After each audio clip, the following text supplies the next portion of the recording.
गर फिरदौस बर रुए जमी अस्त, हमी अस्तो, हमी अस्तो, हमी अस्तो।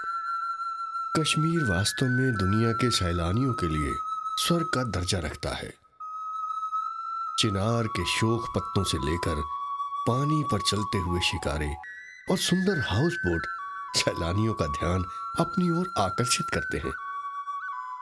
लेकिन समय के साथ अब कश्मीर ने प्रगति और विकास की यात्रा भी आरंभ की है, और इसी का एक पड़ाव है पंचायती राज की वापसी।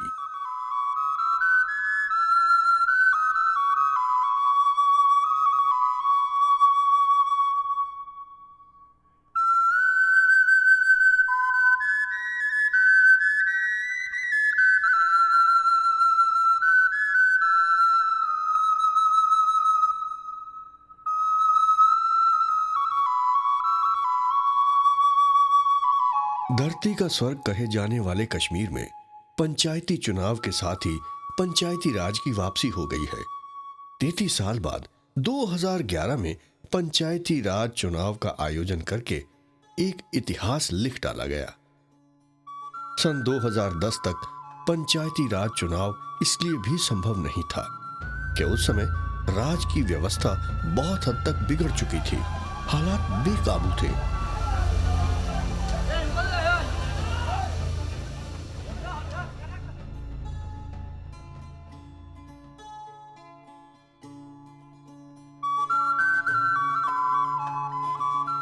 पंचायती राज चुनाव द्वारा प्रजातांत्रिक व्यवस्था को लागू करना कोई आसान काम नहीं था।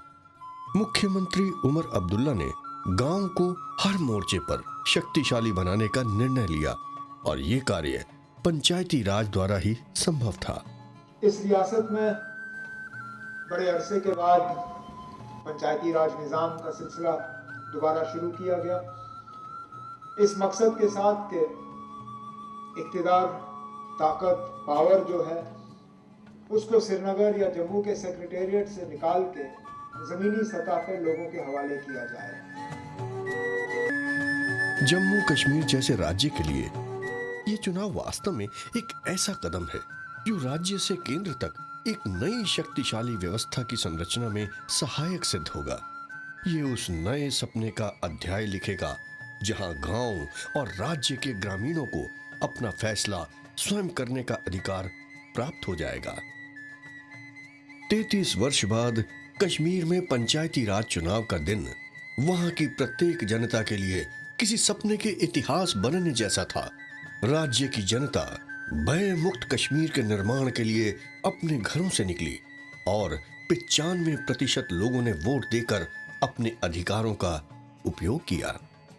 रियासत में पिछले 20-22 साल के हालात के वजह से ये जो तीसरा लेयर है डेमोक्रेसी का, जमहूरियत का, ग्रास रूट्स पे ये काम करना जो है बंद कर गया था। नए सिरे से रियासत में पंचायती इंतखाबात कराए गए, और ऐसे हालात में कराए गए जबकि हमें कोई इस तरह का भरोसा नहीं था कि क्या उम्मीदवार जो हैं वो इलेक्शन लड़ने के लिए तैयार होंगे, और अगर उम्मीदवार तैयार हुए क्या वोट डालने के लिए लोग जो हैं वो हिस्सा लेने के लिए तैयार होंगे या नहीं। लेकिन बड़ी अच्छी बात यह है कि जिस जोश और जज्बे से लोगों ने इलेक्शन में हिस्सा लिया, उम्मीदवार के तौर पे भी और वोटर के तौर पे भी, वो जोश और जज्बा अभी भी ज़िंदा है। 2011 के सकारात्मक चुनाव के साथ ही पंचायती राज को स्वीकृति मिल गई, और इसी के साथ 29,719 पंचायत निर्वाचन क्षेत्रों के लिए 4,130 सरपंच का चयन भी कर लिया गया।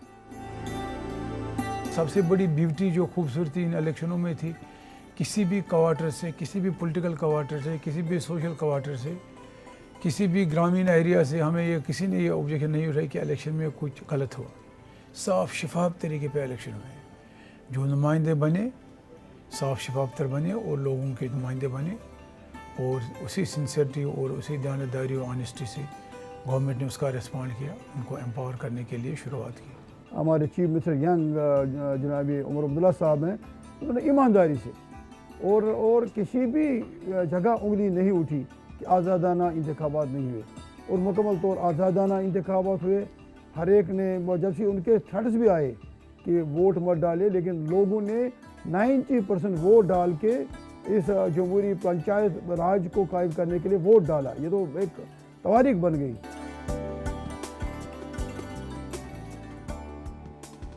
भले ही पंचायती राज कानून देश में 3 दशक पहले लागू हो गया हो, लेकिन जम्मू कश्मीर में ये पहली बार पूर्णतया और प्रभावी ढंग से लागू होने जा रहा है। गांव के पंच और सरपंच गांव की समस्याओं को जानते हैं, इसीलिए पंचायती राज व्यवस्था को आगे बढ़ाने में इनका सहयोग महत्वपूर्ण है। युवाओं की भागीदारी ने पंचायती राज को पहले से भी कहीं अधिक शक्ति प्रदान की है। जवान होने के नाते मुझे ये जहन में आया कि मैं ग्वालता एक बहुत ही पिछड़ा हुआ एक्चुअल लाइन ऑफ कंट्रोल पे ये गांव है, तो मैंने मन बनाया कि मैं इलेक्शन लड़ूं और मैं अपने इस पिछड़े हुए लोगों के लिए कुछ कर सकूं। कश्मीरी लोगों ने ये साबित करके दे दिया है कि हम संगबाज नहीं है बल्कि जमहूरियत पसंद भी है, और उन्होंने वो 96% वोट देकर ये साबित कर दिया कि हम हिंदुस्तान के साथ है। हम लोगों को थोड़ा सा डर या खौफ हुआ था कि मैं इस ओहदे में आगे आऊं भी या नहीं। फिर मेरे हस्बैंड ने कहा कि चलो खुदा का नाम लो तो कदम निकालो, फिर जो होगा तो उसकी मर्ज़ी। फिर मैं इस इलेक्शन में उठी और मुझे इज़्ज़त भी मिला और आज मैं पंचायत मेंबर हूँ। जब से यहाँ चुनाव हुए हैं तब से सभी क्षेत्रों में सतत विकास हो रहा है।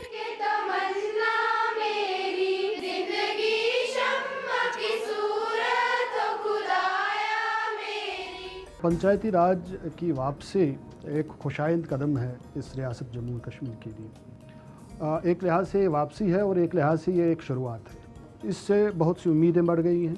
उम्मीदें इस लिहाज से भी बढ़ गई हैं कि लोग ये समझते हैं कि जो निज़ाम, जो सिस्टम चला आ रहा है पिछले 60-65 साल से, इसमें जो खामियां हैं उनको दूर करने के लिए पावर्स को डिवॉल्व करना निचली सतह पर, ये बहुत ही ज़रूरी है।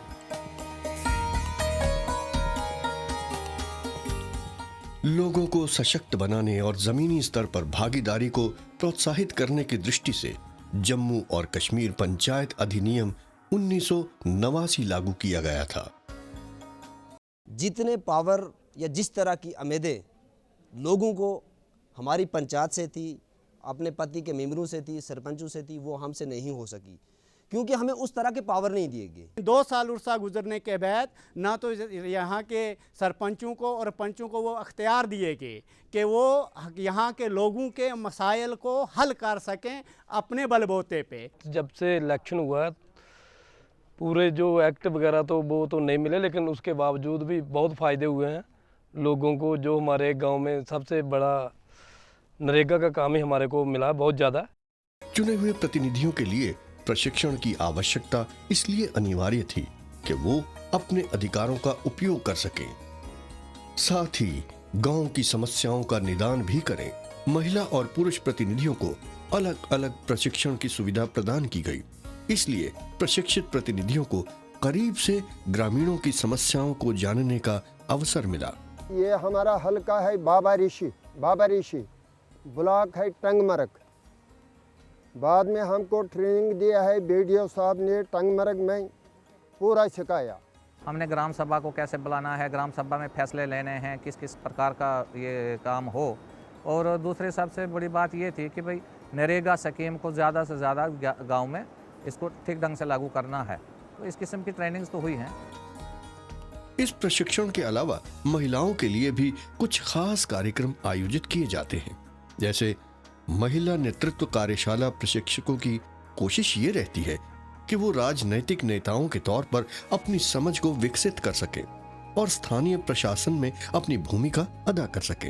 हमारी ट्रेनिंग थी 4 दिन, तो वो 4 दिनों में हमने बहुत कुछ सीखा और समझ में भी आया कि हमें क्या करना चाहिए, किस तरीके से करना चाहिए और वक्त को कहाँ और सही जगह किस तरह लाया जाता काम, वो हमें बताया गया। बहुत सी बातें मालूम हुई। जब से वो ट्रेनिंग शुरू हो गई तो कुछ बदलाव सा आ गया, हमारे जहन एकदम चेंज हो गए। 291 मेरे कुल सरपंच थे, इसमें 83 औरतों ने यहाँ हिस्सा लिया। सबसे बड़ी बात है जो औरत है वो ही सरपंच है यहाँ की। पंचायतें अभी बाज़ाब्ता बाइख्तियार है, 14 डिपार्टमेंट्स के साथ काम कर रहे हैं, जिनमें सोशल वेलफेयर आता है, एजुकेशन आता है, हेल्थ आता है, फॉरेस्ट आता है और काफ़ी सारे और भी डिपार्टमेंट्स हैं। इसके बगैर भी PHE डिपार्टमेंट ने कुछ फंड्स इनके डिस्पोजल पे रखे हैं, इरिगेशन डिपार्टमेंट ने थोड़े से कुछ फंड्स इनके डिस्पोजल पे रखे हैं। ऐसे हर एक डिपार्टमेंट अपने अपने तरीके से थोड़ा थोड़ा करके इनको ज़्यादा इख्तियार देते हैं, financial as well as otherwise. 1126 21/9/2011 के तहत जो 14 डिपार्टमेंट जो गवर्नमेंट ने हमें पंचायती राज इंस्टीट्यूशन को एम्पावरमेंट करने के लिए, इस इंस्टीट्यूशन को आगे बढ़ाने के लिए, काम को ठीक ठाक ढंग से चलाने के लिए जो ऑर्डर ये बनाया था, उसी के तहत हमारी ये मीटिंग होती है। पंचायती राज एक्ट के तहत पंचायत को शक्ति प्रदान करने के उद्देश्य से अब तक सिंचाई, मत्स्य पालन, ग्रामीण विकास, रोजगार विकास, स्वास्थ्य, कृषि एवं वन विभाग जैसे 14 विभाग और उनके अधिकार सौंपे जा चुके हैं। शक्ति के वितरण से पंचायती राज प्रणाली न केवल सुदृढ़ एवं मजबूत होगी, बल्कि राज्य के विकास में भी सहायक भूमिका निभाएगी। चुने गए पंच, सरपंच बाल स्कूल, अन्न समस्या, सिंचाई और रोजगार विकास तक सुचारू रूप से अपने अधिकारों और कर्तव्यों का पालन कर सकेंगे। इसमें सबसे बड़ी जो ईंट का जो बचाना है, ईंट का कीमत कम करना, ईंट का खर्चा कम करने के लिए मैंने आपको एक चिनाई का ये बताया तरीका, इसको बोलते हैं रैट ट्रैप बॉन्ड। पंचायती राज की उपेक्षाओं को पूरा करने के लिए जनजातीय कार्य एवं पंचायती राज मंत्री माननीय श्री वी किशोर चंद्र देव जी के नेतृत्व में पंचायती राज संस्थानों के प्रतिनिधि एवं चुने गए जम्मू और कश्मीर के पंच और सरपंचों को विशेष प्रशिक्षण हेतु national institute of rural development Hyderabad और state institute of rural development Karnataka, Orissa, Andhra Pradesh और राजस्थान भेजा गया। गवर्नमेंट ऑफ हमारी जो स्टेट है, इन्होंने काफ़ी जो पंचायतों को पावरें दी है, अभी 14 डिपार्टमेंट दिए हैं, उसके तहत हमारी जो प्रोग्राम चल रहे हैं उसमें हम ट्रेनिंग वगैरह ले रहे हैं। मैं शुक्रगुजार हूँ अपने गवर्नमेंट ऑफ इंडिया का और स्टेट गवर्नमेंट का, खास करके ऑनरेबल चीफ मिनिस्टर हमारे उमर अब्दुल्ला साहब का, कि जिन्होंने हमें ट्रेनिंग करने के लिए हैदराबाद में, आंध्र प्रदेश में भेजा। वहाँ हमने देखा कि पावर्स पंचायत को बहुत हैं, लेकिन पावर्स के साथ साथ उनकी ड्यूटीज़ भी हैं। वो अभी हम सीख रहे हैं कि हमने क्या करना है। पंचों और सरपंचों की ट्रेनिंग के साथ साथ भारत सरकार ने समाज की क्षमता को विकसित करने, समुदाय लामबंदी करने और सशक्तिकरण और जागरूकता निर्माण में कोई कसर बाकी नहीं छोड़ी है। केंद्र द्वारा संचालित स्कीमों का सीधा लाभ पंचायतों को मिलता है। पंचायतें इन स्कीमों को लागू करने के लिए जागरूकता शिविर या अवेयरनेस प्रोग्रामों का सहारा लेती है, जैसे निर्मल भारत अभियान के तहत स्वच्छ शौचालय और स्वास्थ्य के प्रति लोगों में जागरूकता लाई जा रही है। इस तरह के अभियानों में BPL, APL, विधवा और विकलांगों तक को जोड़ा गया है और इन सब से पंचायती राज व्यवस्था को एक बल मिला है।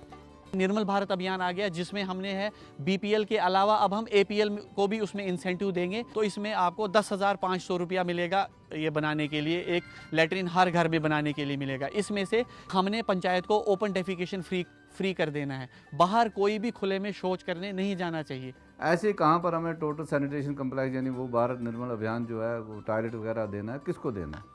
यह सब पंचायत ही अब कर रही है। मैं अब्दुल समद रातर हूँ, यहाँ का सरपंच हूँ। हमने TSC के तहत खजर मोहम्मद गनाई को 9,500 रुपया लैट्रिन बनाने के लिए दिया है। एक तो पैसा भी गवर्नमेंट हमें ही दे रही है, दूसरा काम भी हमारा ही बन रहा है सर। यूज़ करने के लिए भी हम ही को मिलता है, पैसा भी हमें मिलता है, दिहाड़ी भी सबको। ये तो बहुत बड़ा फ़ायदा है सर, इसका मैं बहुत शुक्रगुजार हूँ।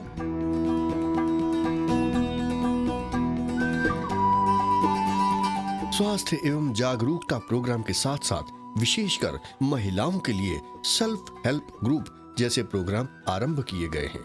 जहां महिलाएं किसी पर निर्भर नहीं होंगी। सेल्फ हेल्प ग्रुप का लक्ष्य है कि महिलाएं अपना काम स्वयं करें। दूसरे शब्दों में, रोजगार में वो अपनी भागीदारी को सुनिश्चित करें। सेल्फ हेल्प ग्रुप का मतलब है अपनी मदद आप करना। इनको सबसे पहले हम यही समझाते हैं कि अपनी मदद आप किस तरह करनी चाहिए, यानी कि हम इनको इस तरह समझाते हैं कि आपको लाखों से अपनी मदद नहीं करनी है, हज़ारों में अपनी मदद नहीं करनी है, आपको बस 1 रुपये से अपनी मदद आप करनी है। महिलाओं को अपना कार्य आरंभ करने के लिए प्रशिक्षण भी दिया जाता है और लघु उद्योगों को आरंभ करने के लिए बैंक से वित्तीय सहायता भी दिलाई जाती है। सेल्फ हेल्प ग्रुप द्वारा राज्य की महिलाओं को आत्मनिर्भर बनाने में सहायता मिलती है।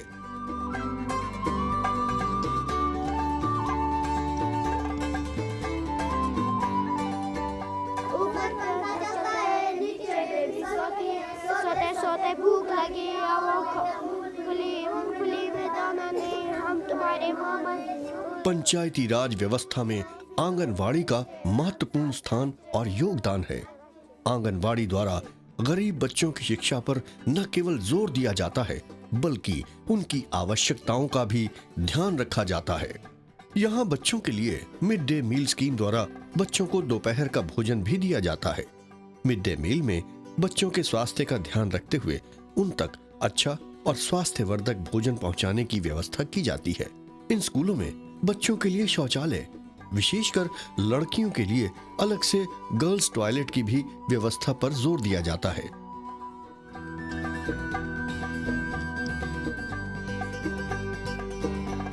पंचायती राज बीपीएल परिवार के लिए सस्ते दर में राशन वितरण का भी कार्य करती है।